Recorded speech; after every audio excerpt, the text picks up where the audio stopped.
The story begins with the knowledge within Trump's administration that the imminent collapse of the economy was inevitable.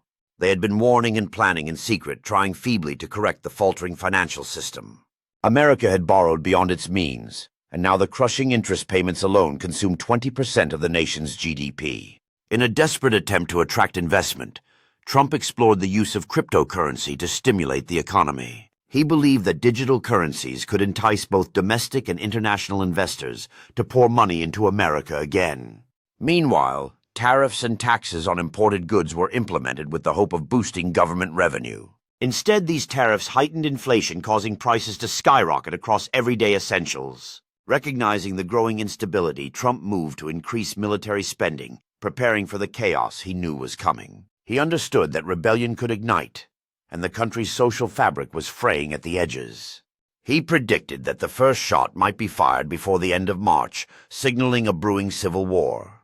The nation was on the verge of breaking apart as states began to resist federal control and claim their independence. As the federal government crumbled under debt and inability to pay interest, the assets were destined for division. America's debt default would topple its banking system, causing a catastrophic collapse of both economy and security. The dollar, once the world's reserve currency, would be discarded as nations lost faith in the U.S. financial system. A complete restructuring of the world economy would follow, leaving the U.S. isolated and impoverished. Money would lose all value, no longer backed by the government, fueling chaos and desperation. Krasnov, an influential and ruthless player, studied the collapse playbook of the KGB, plotting to exploit the chaos. He aligned himself with Putin, eagerly awaiting the opportunity to seize power amid the upheaval.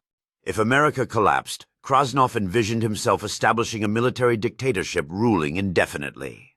The United States of America was effectively dying, its cries echoing through history's halls of judgment. Could anyone hear her pleas? Could anyone see her bleeding as her strength faded? In silent despair, the nation's voice seemed to fade into whispers of loss and impending darkness. Amidst the chaos, the question lingered: could help arrive before it was too late? Would compassion be enough to save her from the relentless forces pulling her into ruin? The story reaches a haunting climax, with the nation's future hanging in the balance, awaiting a decision. The battlefield was set, resources were desperately fought over, and money had become meaningless ink on dying paper.